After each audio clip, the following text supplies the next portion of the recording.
Ya, selamat pagi.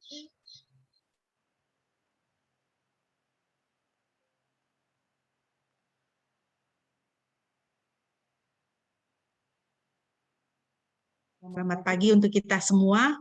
Puji nama Tuhan.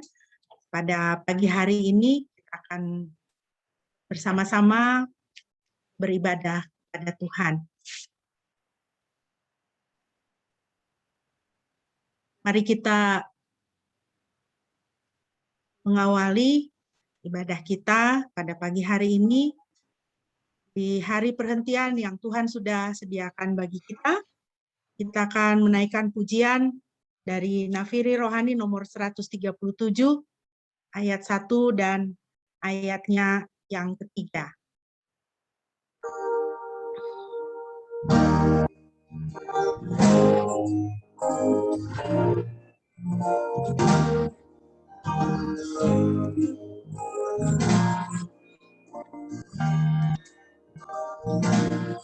Aku menuju surga terang dan tetap tiap hari.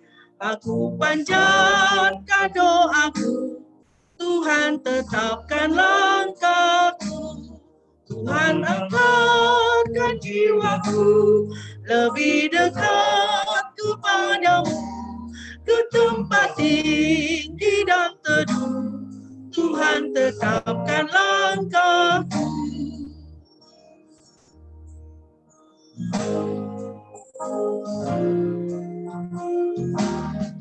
Aku ingin hidup benar, jauh dari dosa cemar. Tuhan pimpinlah aku terus ke tempat yang tinggi itu. Tuhan angkatkan jiwaku lebih dekat kepadamu, ke tempat tinggi dan teduh. Tuhan tetapkan langkahku. Tuhan angkatkan jiwaku lebih dekat kepadamu, ke tempat tinggi dan teduh. Tuhan tetapkan langkahku. Mari kita berdoa. Tuhan, di hari perhentian yang Tuhan sudah sediakan bagi kami pada pagi hari ini, Tuhan, kami ingin semakin lebih dekat dengan Tuhan, bersekutu dengan Tuhan, dan dengan saudara-saudara kami seiman. Tuhan, angkat kami ke tempat yang lebih tinggi, angkat kami ke dekat-Mu ya Tuhan. Biarlah hati dan jiwa kami boleh mendapatkan istirahat di dalam persekutuan yang erat dengan Engkau. Terima kasih, Bapa, kami sungguh mengucap syukur untuk setiap kasih-Mu di dalam kehidupan kami. Jemaat yang dikasihi Tuhan, ibadah kita pada pagi hari ini hanya boleh jadi di dalam nama Tuhan Tritunggal yang kudus, Bapa, Putra, dan Roh Kudus.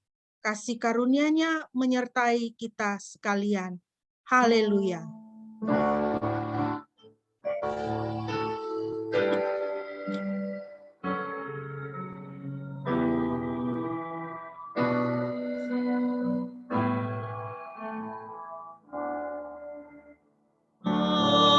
Haleluya, haleluya, haleluya, haleluya, haleluya, amin,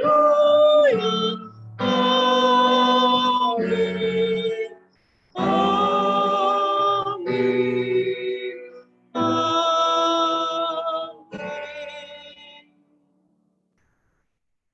Firman Tuhan yang melandasi ibadah kita pada pagi hari ini terambil dari Matius pasal 5 ayat 20. Matius pasalnya yang kelima ayat 20. Demikianlah firman Tuhan. Aku berkata kepadamu, jika kebenaranmu tidak melebihi para ahli Taurat dan orang Farisi, kamu sekali-kali tidak dapat masuk ke dalam kerajaan surga. Amin. Bapak Ibu yang dikasihi Tuhan, firman Tuhan ini mengingatkan kita supaya di dalam kehidupan kita boleh semakin menjadi orang yang bijaksana, memperhatikan hidup kita dengan sebaik-baiknya di hadapan Tuhan. Karena Tuhan Yesus dengan tegas menjelaskan, mengatakan bahwa di dalam ayat yang kita baca tadi, jika kebenaranmu tidak lebih baik daripada orang-orang Farisi, ahli Taurat dan orang Farisi. Di dalam versi yang lain dikatakan, jika hidup keagamaanmu tidak lebih baik daripada para ahli Taurat dan orang-orang Farisi, kamu tidak dapat masuk ke dalam kerajaan surga. Jadi betapa sungguh kita sebagai pengikut Kristus harus benar-benar memperhatikan kehidupan kita, benar-benar menjalani hidup yang arif dan bijaksana, menjaga kekudusan hidup kita, utamanya di hadapan Tuhan. Mari kita kembali memuji Tuhan, Bapak Ibu. Kita naikkan pujian dari Nafiri Rohani 296, kita nyanyikan ayat 1 dan ayatnya yang ketiga. Nafiri Rohani 296.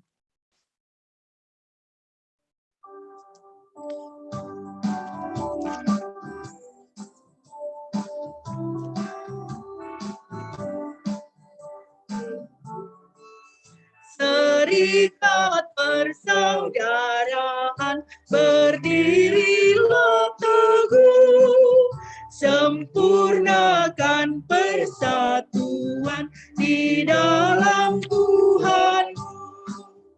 Bersama-sama majulah, dikuatkan iman, berdamai bersejahtera dengan pengasihan.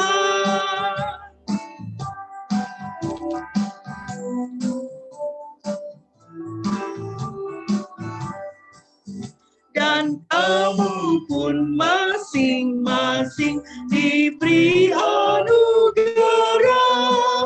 supaya kamu bertekun dan rajin bekerja. Hendaklah hatimu rendah, kau Tuhan berpesan.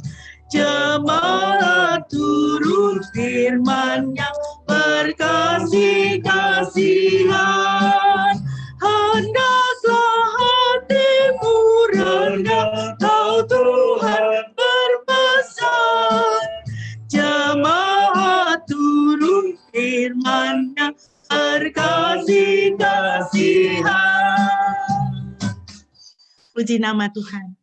Biarlah pujian ini selalu menjadi bagian dalam hidup kita. Jemaat menurut firman-Nya, berkasih-kasihan satu dengan yang lain. Kita hidup di dalam persekutuan yang indah satu dengan yang lain. Dan utamanya di dalam persekutuan kita dengan Tuhan, semakin hari semakin indah, semakin erat kita dengan Tuhan. Bapak Ibu, kita bermazmur bagi Tuhan dari Mazmur 119 ayat 57 sampai ayat 64. Mazmur 119 ayat 57 sampai 64.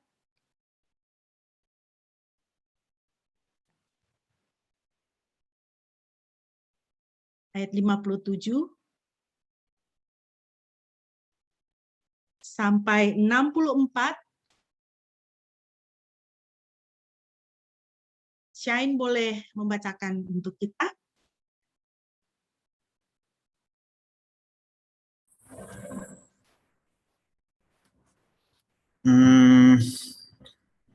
Mazmur 119 ayat 56 57 57 sampai 64. 57 sampai 64. 4.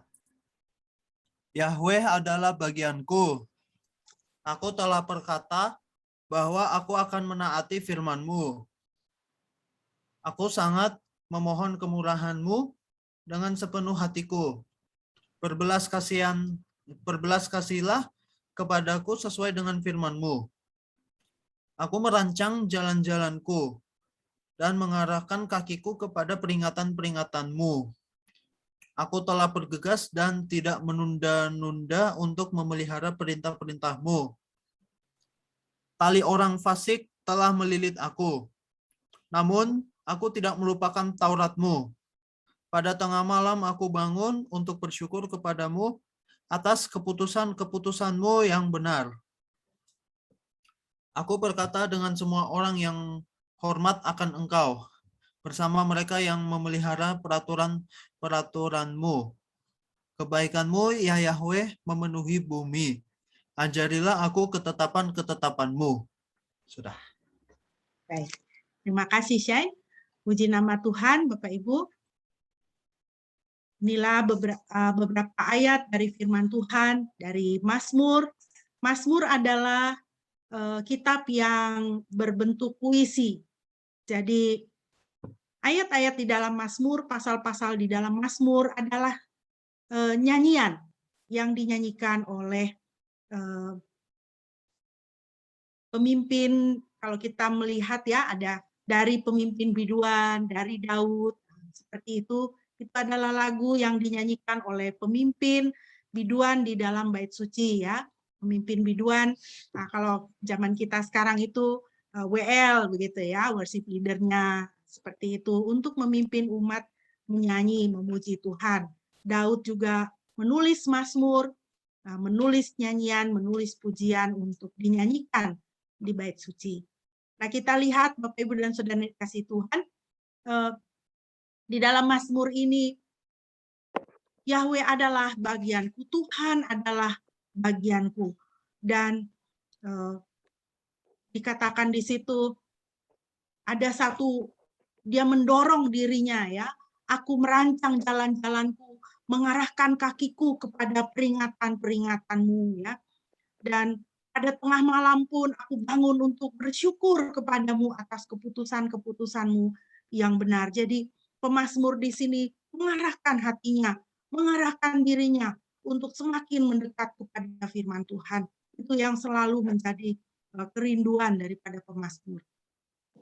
Biarlah seperti pujian yang dinaikkan oleh pemazmur ini, kita juga selalu mendorong, ya, mendorong diri kita untuk semakin mendekat kepada Tuhan, semakin mendekat kepada firman Tuhan, dan memelihara perintah-perintah Tuhan di dalam kehidupan kita. Karena semua keputusan Tuhan, semua perintah Tuhan, semua firman Tuhan itu adalah baik dan benar untuk kita.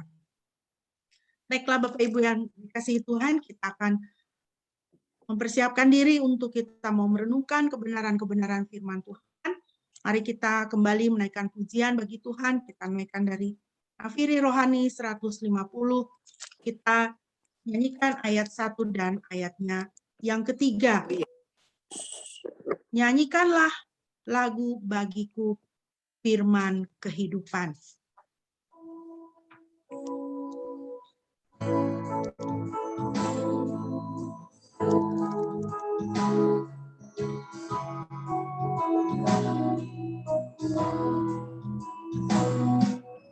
Nyanyikan lagu bagiku firman kehidupan, hendaklah nyata bagiku firman kehidupan, firman yang terindah, firman yang terindah, ajarku setia, indah benar, ajaib benar, firman kehidupan, indah benar, ajaib benar, firman kehidupan.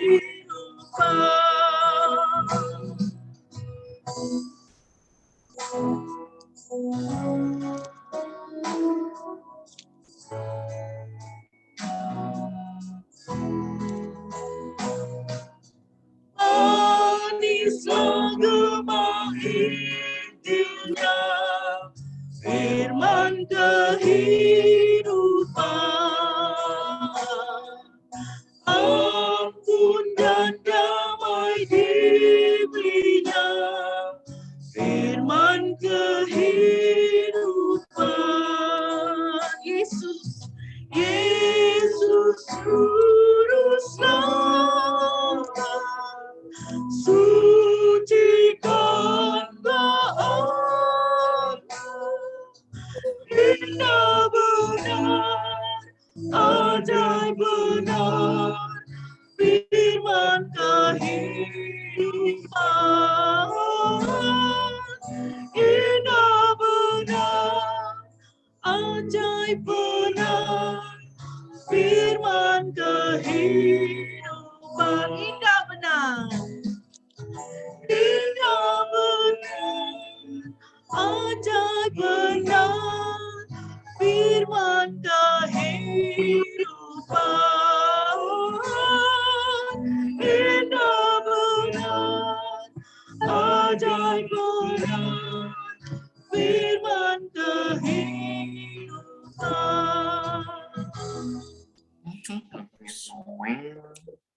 Mari kita berdoa.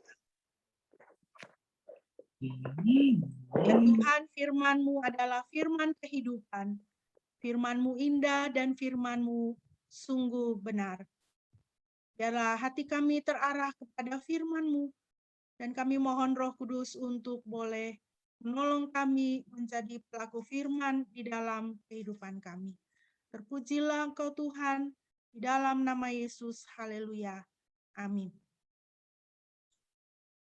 Bapak Ibu, bacaan firman Tuhan untuk kita renungkan pada pagi hari ini terambil dari Mazmur pasalnya yang ketiga. Mazmur pasalnya yang ketiga.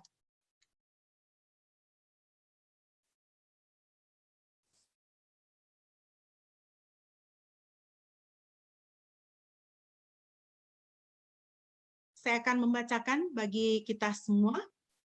Demikianlah firman Tuhan. Mazmur Daud ketika ia melarikan diri dari Absalom anaknya. Ya Yahweh, betapa banyaknya lawanku. Banyak yang bangkit melawan aku. Banyak orang berbicara tentang aku. Tidak ada pertolongan baginya dari Elohim. Namun Engkau, ya Yahweh, adalah perisai di sekelilingku, kemuliaanku dan yang mengangkat kepalaku. Aku berseru kepada Yahweh dan Dia mendengarkanku dari gunung kudusnya.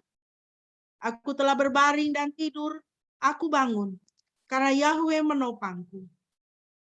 Aku tidak takut terhadap ribuan orang yang mengepung melawanku. Bangkitlah ya Yahweh, selamatkanlah aku ya Elohimku. Sebab Engkau telah memukul rahang semua musuhku dan mematahkan gigi orang fasik. Keselamatan ada pada Yahweh, berkat-Mu ada bagi umat-Mu. Amin. Demikianlah firman Tuhan bagi kita. Yang berbahagia adalah setiap kita yang mendengar dan melakukan firman Tuhan di dalam kehidupan kita.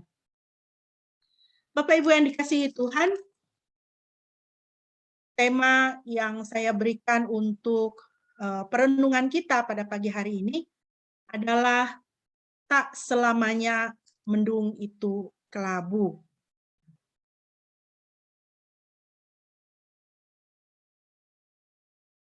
Bapak Ibu yang dikasihi Tuhan, sudah sangat kita ketahui bersama dan sudah kita alami di dalam kehidupan kita bahwa hidup itu ada suka dan ada dukanya. Ada sukacita yang membuat kita benar-benar merasa happy, merasa sukacita ya.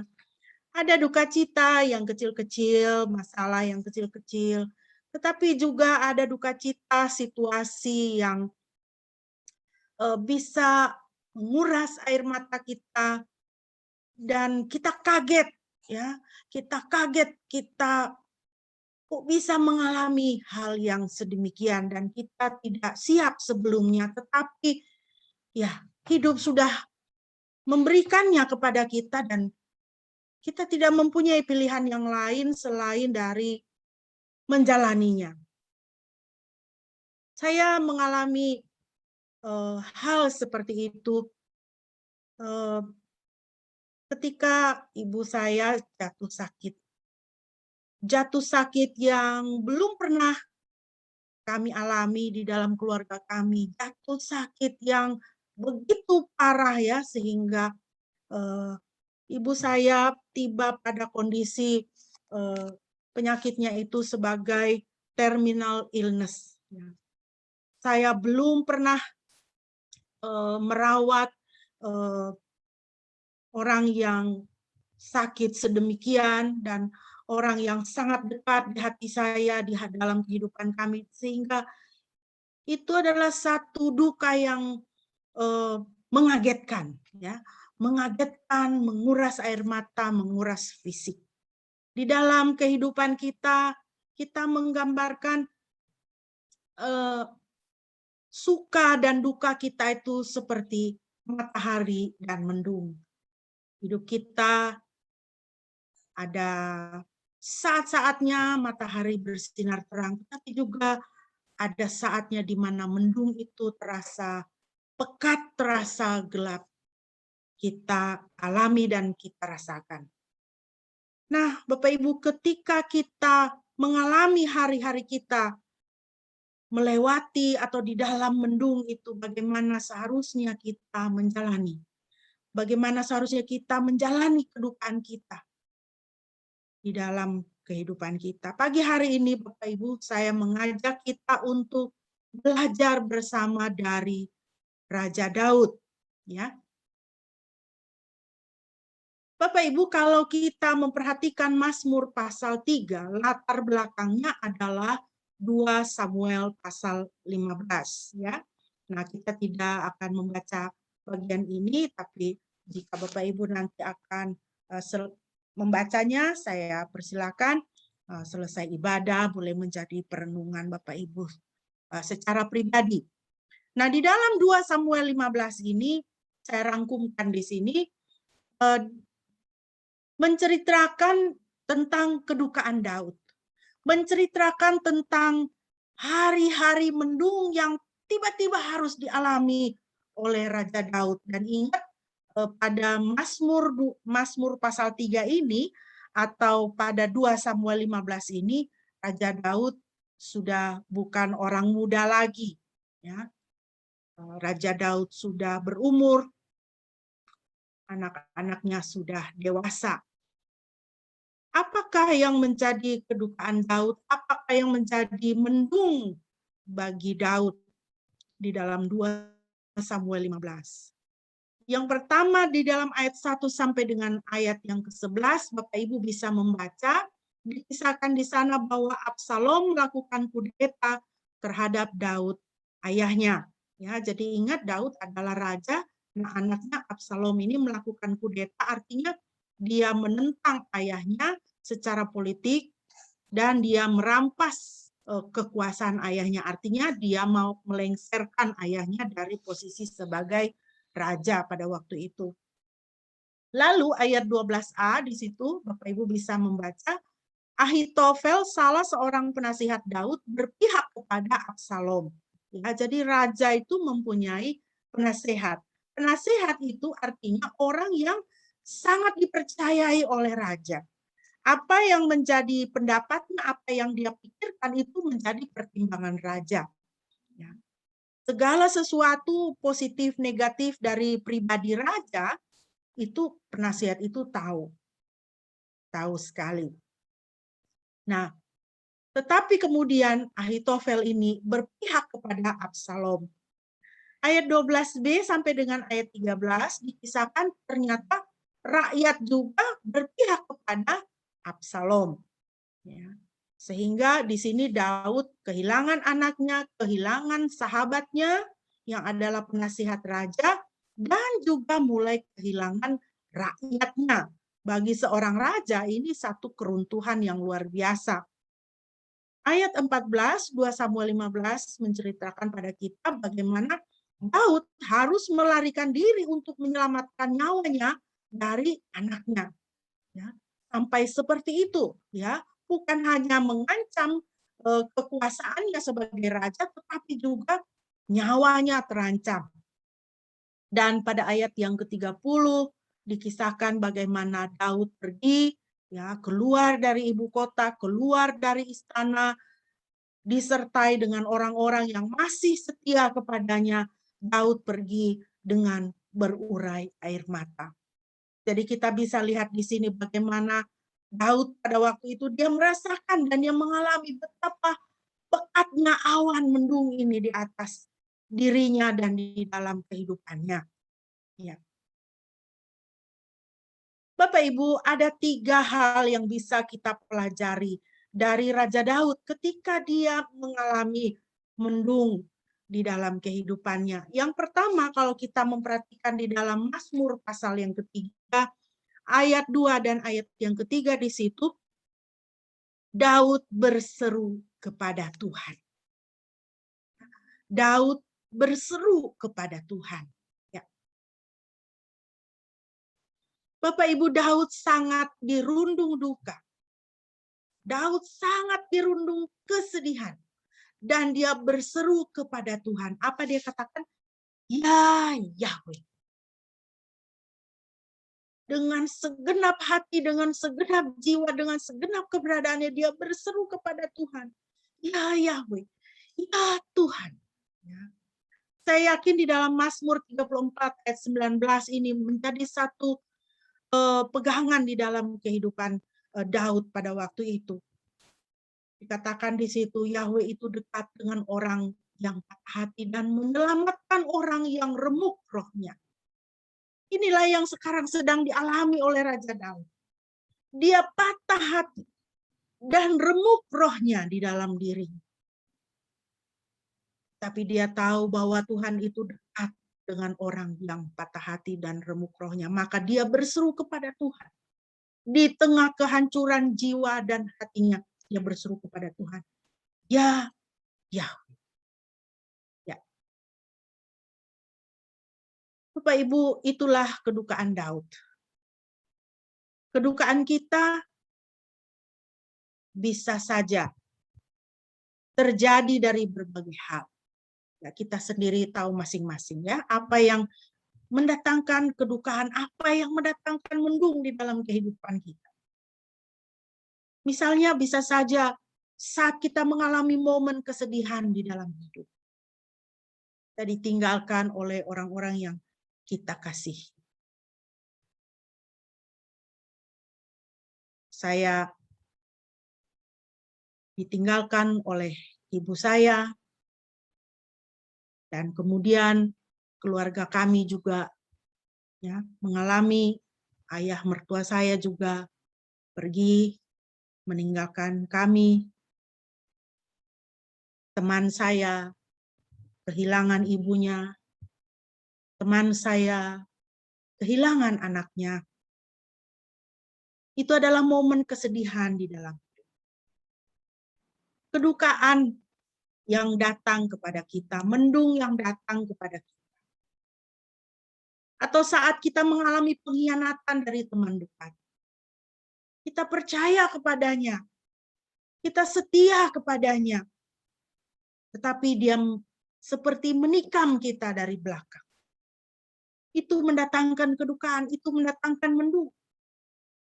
Atau saat kita mengalami perundungan, dibully. Ini masalah bully ini, saudara, ini juga masalah yang serius yang terjadi ya, di tengah-tengah masyarakat kita dan sudah banyak memakan korban. Mulai dari orang itu menjadi depresi, sampai kemudian bisa mengakibatkan orang itu melakukan bunuh diri. Saya ingat satu ketika beberapa tahun yang lalu ada seorang gadis berumur sekitar 16-an tahun.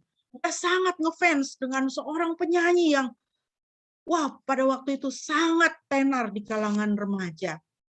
Tetapi ketika menonton konser daripada penyanyi itu dan Nona ini dia itu berdiri pas di dekat panggung. Di tengah-tengah konser itu, penyanyi itu berkata kepada Nona ini, "Kamu gendut sekali." Hancur hatinya Bapak Ibu, dan akhirnya apa? Dia bunuh diri. Dan penyanyi itu dikecam. Ya, dikecam oleh banyak orang. Dan berbagai-bagai kedukaan juga kita bisa mendaftarkan, ya. Apa yang menjadi kedukaan kita, apa yang menjadi mendung di dalam kehidupan kita. Dan Bapak Ibu, kita harus berhati-hati dengan kedukaan kita. Karena kedukaan kita itu dapat menjadi pintu masuk dari roh kepahitan. Dan roh kepahitan ini adalah satu roh yang sangat kuat, yang bisa mencengkeram dan sangat merusak di dalam kehidupan kita. Ya.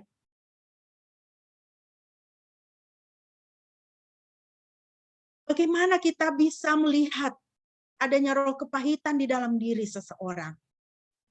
Ini secara singkat saja beberapa poin. Ya, kita bisa melihat ekspresi dari roh kepahitan yang ada di dalam diri seseorang. Secara eksternal, secara luar kita bisa melihat orang itu mungkin dia marah kepada Tuhan. Kalau dia marah kepada Tuhan, nah itu tandanya bagaimana? Kita bisa lihat, sudah malas dia ke gereja, sudah tidak mau lagi ibadah, begitu ya, menjauh dia daripada Tuhan, ya. Lebih baik saya tidak usah ke gereja daripada kalau saya ke gereja nanti saya jadi setan, nah, begitu ngomongnya, karena marah kepada Tuhan. Marah kepada sesama, ya, wajahnya cemberut saja, ya, marah saja terus kepada sesama, tidak ada sukacita, kemudian menuduh, ya, suka menuduh, kamu tidak sayang kepada saya, kamu benci kepada saya, semua ini gara-gara kamu, seperti itu, ya, itu ada roh penuduh di situ, ya, sampai kemudian melakukan balas dendam. Secara internal, ekspresi roh kepahitan, kita bisa lihat orang itu dia mulai menarik diri.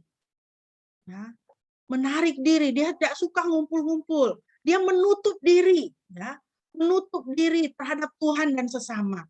Tidak mau berdoa lagi, tidak mau bergaul lagi. Ya, di kamar terus, ya. Tidak mau bergaul dengan orang, tidak mau keluar rumah, tidak mau lihat siapa-siapa. Ya. Lalu menyalahkan diri sendiri, ya. Jadi roh penuduh itu bukan cuma menuduh orang, tapi juga menyalahkan diri sendiri. Saya ini tidak baik, semua ini gara-gara saya. Ya.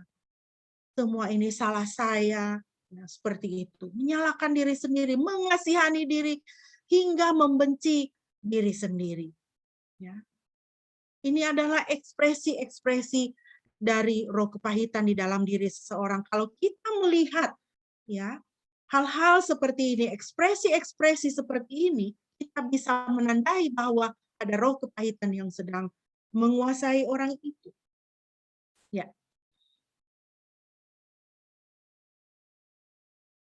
Nah, Bapak Ibu, mari kita kembali kepada teladan Daud. Daud berseru kepada Tuhan. Ya. Kalau kita sampai terlihat ada ekspresi kepahitan, artinya kita itu terlalu fokus kepada diri kita dan tidak fokus kepada Tuhan. Daud tidak begitu. Kita lihat bagaimana kedukaan dia sedemikian, ya, dihianati oleh anaknya, dilengserkan oleh anaknya, ditinggalkan sahabatnya, ditinggalkan oleh rakyatnya. Kalau saudara membaca Mazmur 3 itu keseluruhan, dia hanya mengatakan semua orang. Tapi selebihnya dia tidak fokus kepada hal itu. Dia fokus kepada Tuhan. Dia berseru kepada Tuhan. Dia tidak berputar-putar kepada masalahnya, tetapi dia menengadahkan wajahnya, dia angkat hatinya kepada Tuhan. Dia berseru kepada Tuhan. Ya. Berseru kepada Tuhan artinya Daud mengalihkan fokusnya kepada Tuhan. Dia tidak mau fokus kepada masalahnya, tapi dia fokus kepada Tuhan. Masalah mengapa kita selalu sedih sehingga dikuasai roh kepahitan, itu karena kita tidak berseru kepada Tuhan. Kita tidak mengalihkan fokus kita kepada Tuhan. Siapa orangnya tidak boleh sedih? Siapa orangnya tidak boleh stres? Boleh. Kita boleh sedih. Kita boleh stres. Tetapi tidak boleh sampai terpuruk, tidak boleh sampai depresi. Karena kalau kita sampai depresi, ya, itu artinya kita tidak mengalihkan fokus kita kepada Tuhan. Kita tidak berseru kepada Tuhan. Kalau kita sampai depresi karena duka kita, kalau kita sampai depresi karena mendung yang kita alami, artinya kita tidak berseru kepada Tuhan. Kita tidak fokus kepada Tuhan di tengah-tengah kedukaan kita. Yang kedua, Bapak Ibu, kita perhatikan di dalam ayat 4 sampai dengan ayat yang ke-7, teladan dari Daud. Di tengah-tengah dia mengalami kedukaannya, di tengah-tengah dia mengalami mendung yang sedemikian berat, apa yang dia lakukan? Dia memperkatakan Tuhan. Nah, apa artinya memperkatakan Tuhan ini? Ya, memperkatakan Tuhan artinya menyerukan siapa Tuhan itu bagi dirinya. Menyerukan siapa Tuhan itu bagi dirinya. Tuhan, Yahweh itu adalah Tuhan yang disembah leluhurnya. Tuhan ikatan perjanjian, Tuhan berkat. Jadi kalau dia katakan, ya Yahweh, itu dia menyerukan nama Tuhan. Dia memanggil nama Tuhan. Dan Tuhan Yahweh ini adalah Tuhan yang disembah oleh leluhurnya. Itulah Tuhan baginya. Tuhan ikatan perjanjian. Tuhan berkat. Bagi Daud, Tuhan adalah perisai di sekelilingnya. Dan kemuliaannya yang mendengarkan seruannya, penopangnya, hingga dia tidak gentar. Itu kita bisa lihat di dalam ayat 4 sampai dengan ayat yang ke-7. Jadi Bapak Ibu, penting bagi kita untuk kita merenungkan. Di tengah-tengah kita mengalami mendung dalam hidup kita, mari kita renungkan siapa Tuhan itu bagi saya. Ketika Daud dia memperkatakan Tuhan, dia memperkatakan siapa Tuhan itu. Tuhan itu perisaiku, Tuhan kemuliaanku. Tuhan itulah yang mendengarkan seruanku. Tuhan itu adalah penopangku. Kecenderungan kita, Bapak Ibu, ketika kita berada di tengah-tengah mendung, kita memperkatakan mendung kita. Ketika kita berada di tengah-tengah kedukaan, kita memperkatakan kedukaan kita. Saya selalu menganjurkan supaya kita menaikkan pujian dan penyembahan. Di tengah-tengah kita merasa kesesakan, kita menaikkan pujian dan penyembahan. Karena begini Bapak Ibu, ketika kita mempunyai masalah dan kita memperkatakan masalah itu terus-menerus, yang pertama mendengar itu siapa? Yang pertama mendengar itu kan kita sendiri. Jadi otak kita itu kemudian akan diisi lagi dengan masalah itu. Akhirnya kita semakin lama semakin sedih. Tetapi kalau kita memperkatakan Tuhan, kita menaikkan pujian, kita mengingat akan Tuhan, kita ucapkan, ya penting itu, diucapkan itu penting, diperkatakan itu penting. Tuhan, Engkaulah penopangku, Tuhan, Engkaulah keadilanku. Nah seperti itu ya. Otak kita akan mendengar itu. Ya otak kita ini seperti komputer ini kan. Komputer ini isinya adalah apa yang kita isikan di situ. Nah, ketika kita mengisinya dengan Tuhan, maka otak kita itu akan terisi dengan firman Tuhan. Maka roh dan jiwa kita itu akan semakin kuat. Karena roh Tuhan hadir di situ. Kebenaran-kebenaran firman Tuhan itu hadir di situ. Sehingga kita bisa terangkat hati kita, terangkat sukacita kita, terangkat damai sejahtera kita, sukacita dan damai sejahtera kita itu kembali kepada kita. Karena di dalam roh dan jiwa kita ada Tuhan damai sejahtera di situ. Ya. Bapak Ibu, mari kita ingat ya, tadi saya katakan bahwa Mazmur 3 ini Daud itu sudah tua ya, sudah lanjut usia. Saya yakin Daud itu ingatan dia akan Tuhan itu sangat kuat. Bagaimana Tuhan adalah gembala yang baik. Mazmur 23, Tuhan adalah gembala yang baik. Yahweh adalah gembala yang baik, takkan kekurangan aku. Inilah ingatan. Dia teringat waktu dia masih muda ketika dia menggembalakan domba. Sambil dia menggembalakan domba, dia menaikkan pujian bagi Tuhan. Tuhan adalah gembalaku yang baik. Takkan kekurangan aku. Kebajikan dan kemurahan mengikuti aku seumur hidupku. Itu ingatan dia akan Tuhan.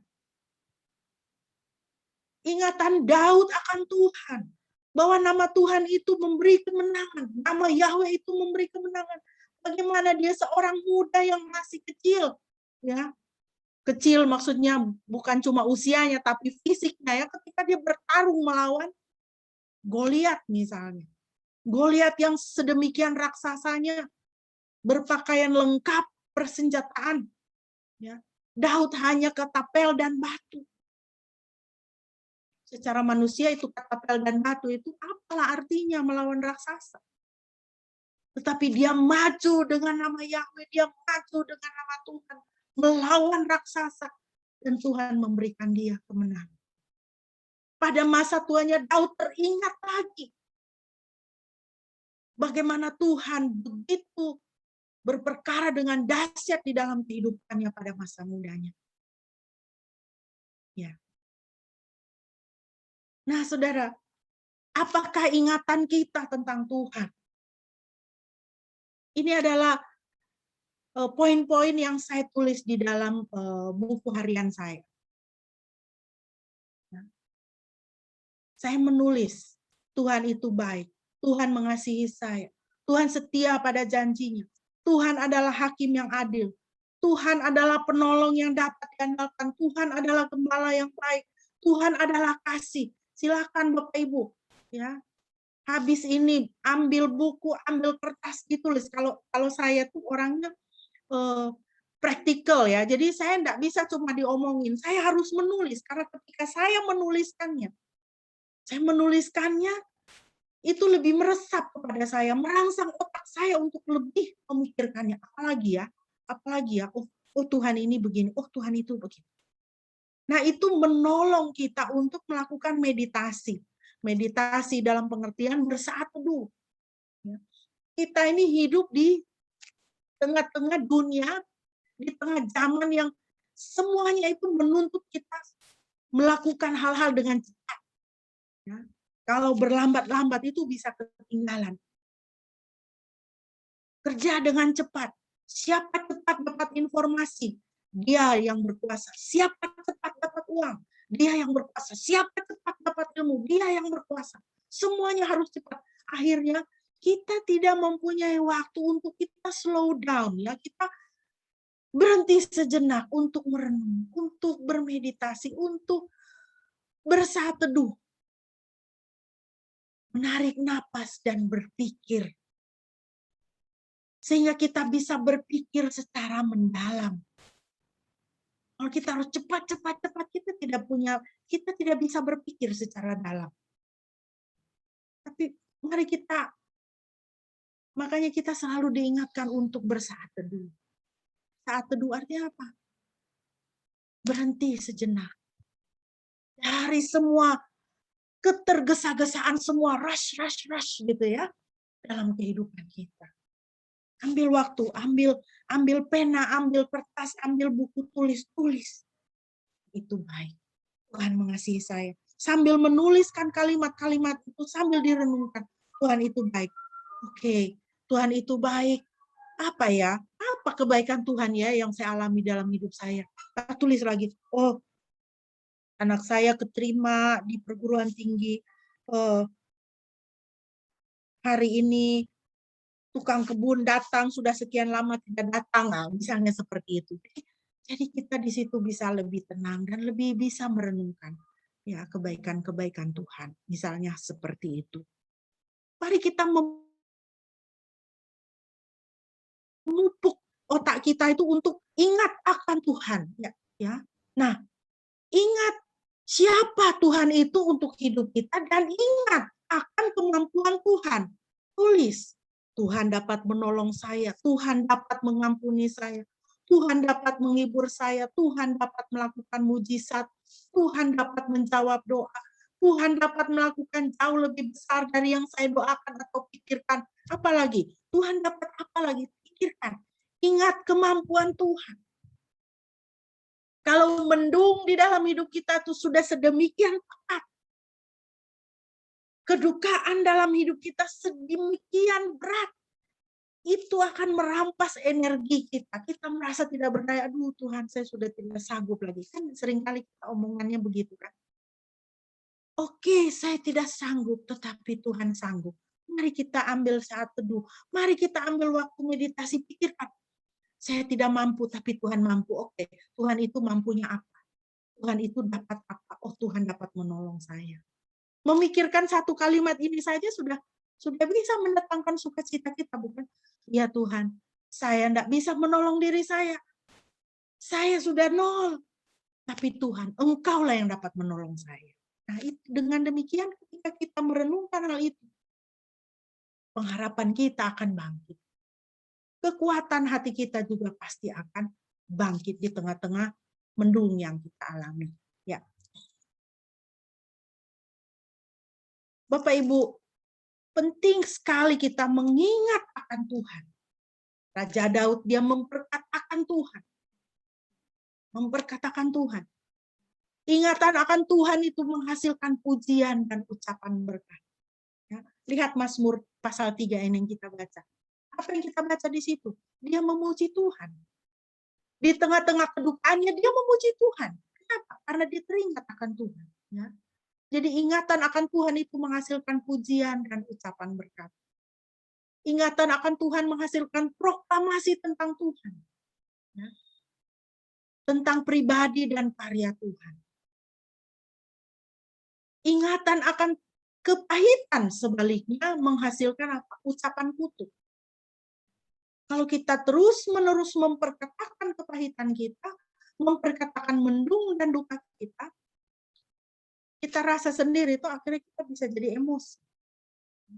Dan emosi negatif itu kemudian akan mendorong mulut kita untuk mengucapkan ucapan kutuk. Ingatan akan kepahitan menghasilkan apa? Kenajisan. Ya. Karena kalau roh dan jiwa kita dikuasai oleh roh kepahitan, Roh Kudus tidak bisa bekerja di situ. Kalau Roh Kudus tidak bisa bekerja dalam hidup kita, artinya apa? Kita tidak kudus. Ya. Kita menjadi najis di hadapan Tuhan. Karena pekerjaan roh kepahitan itu, kalau Bapak Ibu ingat, firman Tuhan katakan apa?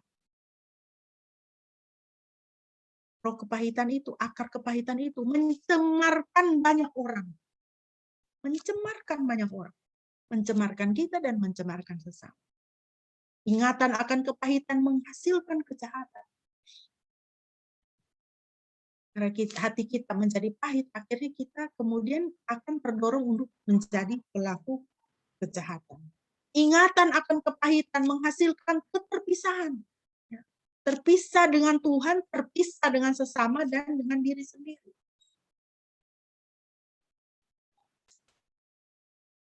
Orang yang dikuasai oleh roh kepahitan ini, dia terpisah dengan Tuhan. Dia tidak suka baca Alkitab, dia tidak suka bersekutu.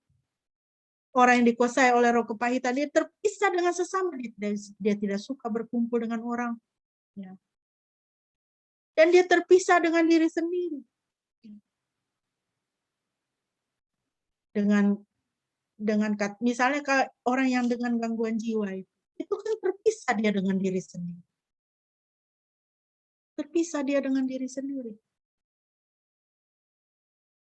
Dulu waktu anak-anak masih kecil di jalanan depan rumah kami itu selalu ada seorang ibu yang mengalami gangguan jiwa. Dia dulu tenaga kerja di luar negeri, uang yang dia kumpulkan rencananya untuk menikah dengan pasangannya di Indonesia, ternyata dibawa lari. Nah, singkat cerita, tidak jadi menikah dan uang itu kan cuma dibawa lari, tapi tunangannya menikah dengan orang lain. Sehingga dia menjadi depresi dan menjadi gila. Semua orang di lingkungan tetangga kami di lingkungan itu tahu kisah hidupnya. Itu dia terpisah dengan diri karena begitu pahit hatinya menerima kenyataan. Ya. Jadi mari kita mengikuti teladan dari Daud. Perkatakan Tuhan supaya apa? Kita ingat terus akan Tuhan. Supaya kita terhindar daripada roh kepahitan yang menguasai, ya, yang bisa menguasai di tengah-tengah mendung yang kita alami. Yang terakhir Bapak Ibu, ayat 8 dan 9 Mazmur 3 memberikan kepada kita satu prinsip mengaktifkan iman kepada Tuhan. Di tengah-tengah mendung yang kita alami, kedukaan yang kita alami, kita justru di situ harus mengaktifkan iman kita kepada Tuhan. Ya. Daud dia menaikkan Mazmur ini kapan? Dia memuji Tuhan ini kapan? Dia bilang, Tuhan kau perlindunganku, engkau kemuliaanku, engkau perisaiku, engkau penopangku sehingga aku tidak gentar. Itu kapan? Ya. Bukan pada waktu dia sedang senang. Dia menaikkan Mazmur ini, Mazmur 3 ini di dalam kedukaannya. Dia sedang mengalami mendung, dia sedang mengalami kedukaan. Tetapi mata imannya telah melihat kelepasan. Ayat 8. Engkau telah memukul rahang musuh-musuhku. Engkau telah meremukkan. Ayat 8. Ya. Ayat 9. Pada Yahweh ada keselamatan. Pada Yahweh ada berkat. Di depan matanya ini berkat apa yang dia lihat sekarang? Berkat apa? Tidak ada istana, tidak ada pendukung, tidak ada penasehat, tidak ada sahabat, tidak ada anak. Di depan matanya ada keselamatan, tidak ada keselamatan di depan matanya. Dia sedang melarikan diri untuk melindungi nyawanya. Iya kan? Tetapi dia mengaktifkan mata imannya. Dia katakan, pada Yahweh ada keselamatan, pada Yahweh ada berkat. Di depan matanya apakah musuh-musuhnya sekarang sedang mundur? Tidak. Justru musuh-musuhnya ini sedang berjaya-jayanya. Tetapi dia mengaktifkan mata imannya. Dia katakan, engkau telah memukul rahang musuh-musuhku. Engkau telah meremukkan. Waduh saudara. Saya ketika merenungkan bagian ini, waduh luar biasa. Kita benar-benar harus bisa sampai pada titik ini di dalam kehidupan kita. Bahwa mata iman kita itu apa? Mata iman itu artinya mata yang melihat melampaui apa yang mata fisik kita alami, kita lihat di depan mata fisik kita sekarang. Firman Tuhan ingatkan kita, orang benar itu hidup oleh iman. Orang benar itu hidup oleh iman. Dan hanya bisa beriman kalau memandang kepada Tuhan.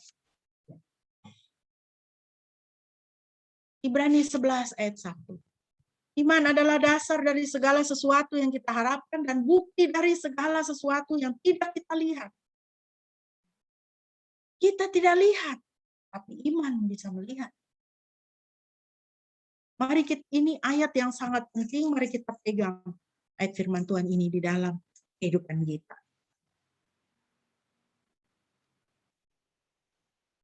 Dasar iman kita, Bapak Ibu, adalah Tuhan.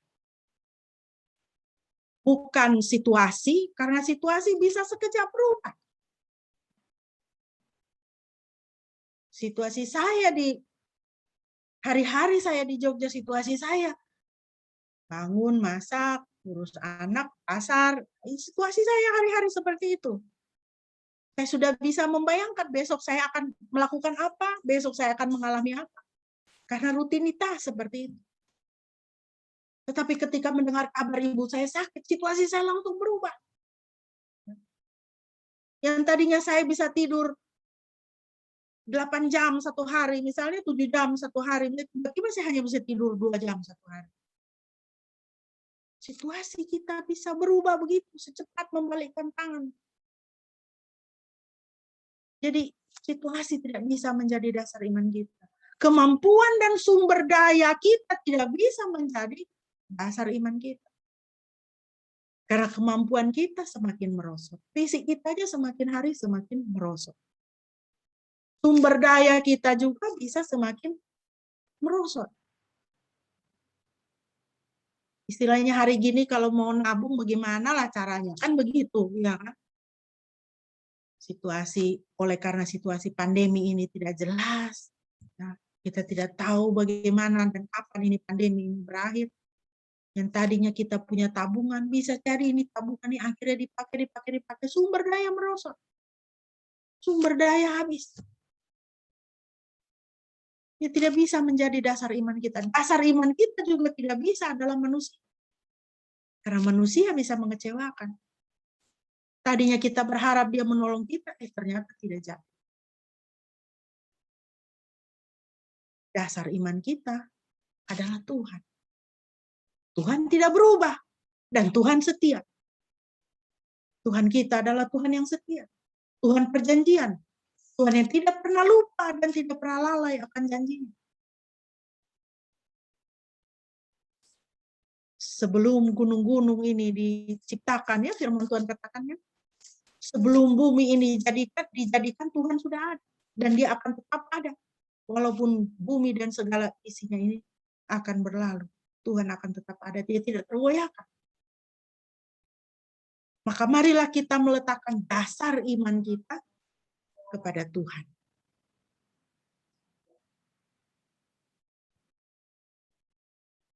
Sekilas Bapak Ibu dan Saudara yang dikasihi Tuhan, mari kita lihat tokoh-tokoh iman. Abraham, dia belum melihat, tetapi dia percaya dan taat. Kejadian 12. Ketika Tuhan menyuruh dia meninggalkan rumah bapaknya dan sanak saudaranya. Dia belum melihat Tuhan mau bawa kemana. Tapi dia beriman. Dia percaya dan dia taat kepada Tuhan. Sadrak, Mesak, dan Abednego tidak bergeming di depan dapur api. Tuhan sanggup melepaskan kami dari dapur api itu ya Raja. Tapi kalaupun Tuhan tidak melepaskan kami, kami tidak akan menyembah Engkau. Kami hanya akan menyembah Tuhan. Ketika mereka melihat dapur api itu, apakah mereka melihat kelepasan? Tidak. Yang di situ mengatakan kematian. Dapur api itu mengatakan kematian. Tetapi mata iman mereka melihat melampaui. Kalaupun kami harus mati di situ, kami tidak akan menyembah Engkau. Itu mata iman yang aktif. Paulus ikut Yesus, banyak menderita. Tetapi dia tetap setia. Kalau Paulus ini setelah ikut Yesus, dia banyak menderita. Saya pikir kalau dia diundang ke gereja-gereja untuk bersaksi, orang tidak akan datang. Ikut Yesus menderita. Iya kan? Orang dengar kesaksian itu kan senang. Tahu apa? Dulu saya bangkrut, ikut Yesus, sekarang saya sukses. Begitu. Dulu keluarga saya berantakan, saya ikut Yesus, ini mulai dipulihkan satu persatu. Nah, ini kalau Paulus ini diundang ke gereja untuk bersaksi, ini orang tidak suka dengar. Apa nih ikut Yesus kok kayak gitu? Dulu saya kaya, saya ikut Yesus, sekarang saya jatuh miskin. Waduh, susah ya. Tapi itulah yang dialami oleh Paulus. Ikut Yesus. Banyak menderita. Tetapi mata imannya itu diaktifkan.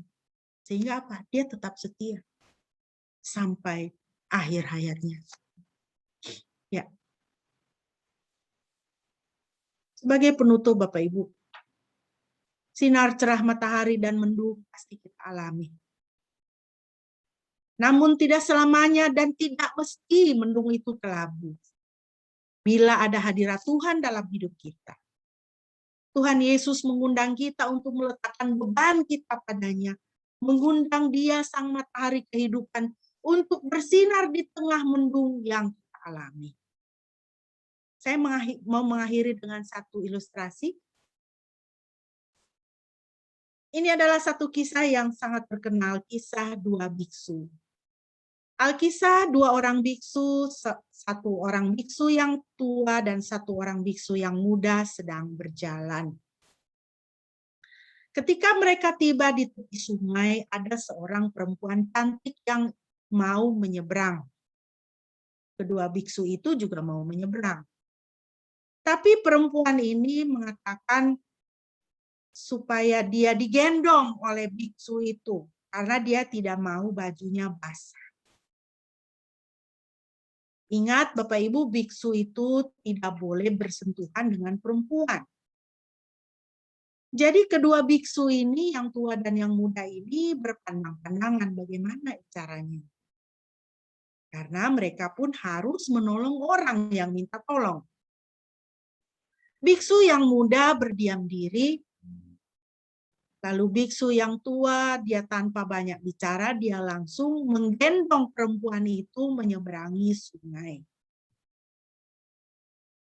Biksu yang muda terkejut, lalu dalam hati dia, orang Jawa bilang tuh ngedumel gitu ya, yang menggerutu. Bagaimana sih ini senior saya ini kok menggendong perempuan ini? Kita ini kan biksu, nggak boleh kita bersentuhan dengan perempuan. Tapi dia diam saja dan dia mengikuti dari belakang. Sampai di seberang, biksu yang tua itu menurunkan perempuan tersebut. Dan perempuan tersebut juga bahkan tidak mengucapkan terima kasih. Dengan muka yang kesal, dia merapikan bajunya lalu dia pergi. Dan kedua biksu itu kemudian melanjutkan perjalanan. Sambil berjalan dengan diam, lama-lama biksu yang muda ini dia tidak tahan lagi. Dia tanya pada biksu yang tua, "Kenapa Bapak menggendong perempuan itu? Kita kan tidak boleh bersentuhan dengan perempuan." Lalu biksu yang tua itu berpaling kepadanya dan berkata kepadanya, "Perempuan mana? Ada kau lihat saya menggendong perempuan sekarang?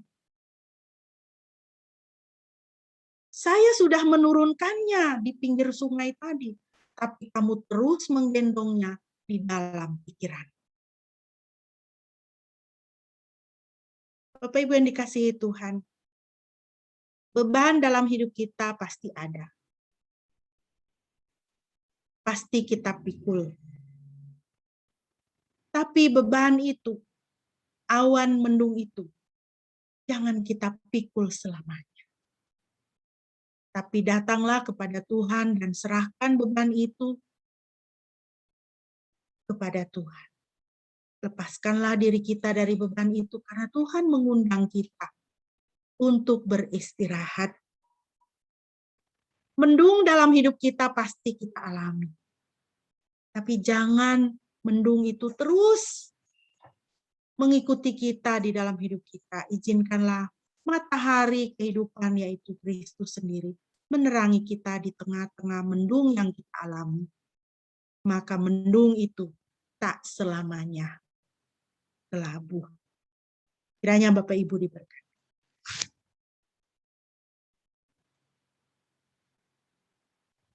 Mari Bapak Ibu kita berdoa. Bapa dalam surga, kami mengucap syukur Tuhan untuk firman-Mu yang boleh menguatkan kami, yang boleh berbicara kepada kami Tuhan. Biarlah terus firman Tuhan boleh tertanam, berakar, bertumbuh dan berbuah dalam kehidupan kami, supaya Engkau sungguh boleh dapat dimuliakan. Tuhan, berkatilah jemaat-Mu pada pagi hari ini Tuhan, di tempat masing-masing, Bila Engkau mengizinkan mendung dialami oleh kami, pada pagi hari ini kami mau mengundang Engkau matahari kehidupan untuk bersinar bagi kami. Tuhan, Engkau mengizinkan mendung pandemi menyeliputi dunia ini dan bangsa kami. Tapi Engkau Tuhan, matahari kehidupan dan kesembuhan, bersinarlah bagi bangsa kami. Tolonglah kami dalam hari-hari ini Tuhan. Pulihkanlah kami. Pulihkanlah setiap kami. Sebagaimana Engkau memulihkan Daud, pulihkanlah kami. Terima kasih Bapa, kami sungguh mengucap syukur. Kami alaskan doa dan permohonan kami hanya di dalam nama Tuhan Yesus yang sudah mengajarkan kami untuk berdoa demikian. Bapa kami yang ada di dalam surga, dikuduskanlah nama-Mu. Datanglah kerajaan-Mu, jadilah kehendak-Mu di bumi seperti di surga. Berikanlah kami pada hari ini makanan kami yang secukupnya, dan ampunilah kami akan kesalahan kami, seperti kami juga mengampuni orang yang bersalah kepada kami. Dan janganlah bawa kami ke dalam pencobaan, tetapi lepaskanlah kami daripada yang jahat. Karena Engkau-lah yang punya kerajaan dan kuasa dan kemuliaan sampai selama-lamanya. Aku percaya kepada Yahweh Bapa yang Maha Kuasa, Khalik langit dan bumi, dan kepada Yesus Kristus, anaknya yang tunggal Tuhan kita, yang dikandung dari Roh Kudus, lahir dari anak darah Maria, yang menderita sengsara di bawah pemerintahan Pontius Pilatus, disalibkan, mati, dan dikuburkan, turun ke dalam kerajaan maut. Pada hari yang ketiga bangkit pula dari antara orang mati, naik ke surga, duduk di sebelah kanan Yahweh, Bapa yang Maha Kuasa, dan akan datang dari sana untuk menghakimi orang yang hidup dan yang mati. Aku percaya kepada Roh Kudus, gereja yang kudus dan persekutuan orang kudus, pengampunan dosa, kebangkitan orang mati, dan hidup yang kekal. Amin. Bapak Ibu yang dikasihi Tuhan, kita akan mengakhiri ibadah kita pada pagi hari ini. Mari kita kembali memuji Tuhan. Kita menaikkan pujian. Kekuatan di dalam hidupku kudapat hanya dalam Yesus. Biarlah ini menjadi kekuatan di dalam kehidupan kita. Kita selalu ingat Yesus kekuatan dalam hidupku.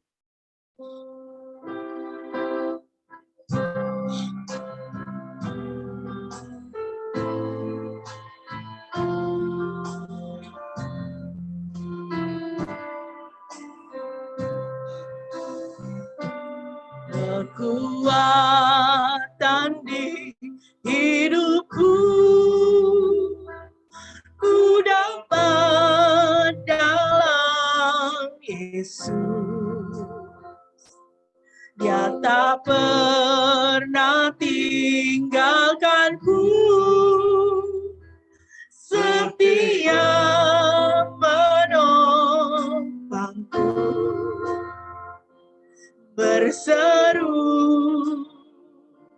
berharap dalam Yesus. Kekuatan di hidupku. Amin. Kekuatan di hidupku ku dapat dalam Yesus. Dia tak pernah tinggalkanku, setia menopangku, berseru berharap dalam Yesus. Ajaib kau Tuhan, ajaib kau Tuhan, penuh kuasa, sanggup pulihkan keadaanku. Dalam tangan-Mu seluruh hidupku tak akan goyah selama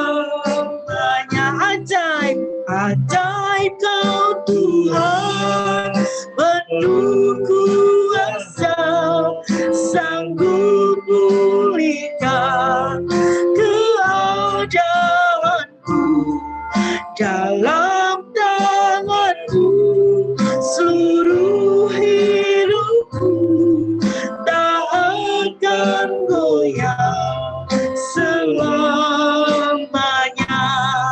Dalam tangan-Mu seluruh hidupku tak akan goyah selamanya.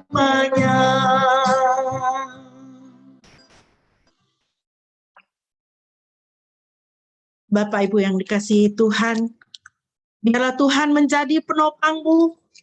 Kalau Tuhan menjadi penopangmu, engkau tidak akan goyah selamanya. Terimalah berkat Tuhan. Yahweh memberkati engkau dan memelihara engkau. Yahweh membuat wajahnya bersinar atasmu dan bermurah hati kepadamu. Yahweh menghadapkan wajahnya kepadamu dan memberi engkau damai sejahtera.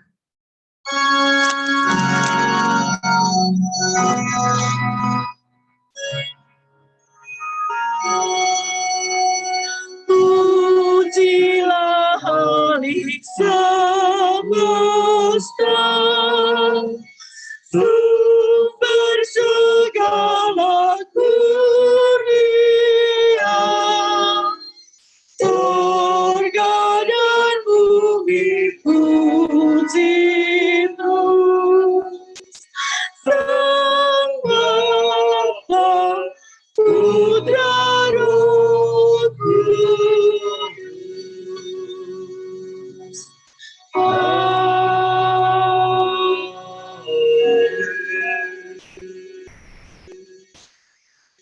Mari kita bersaat teduh.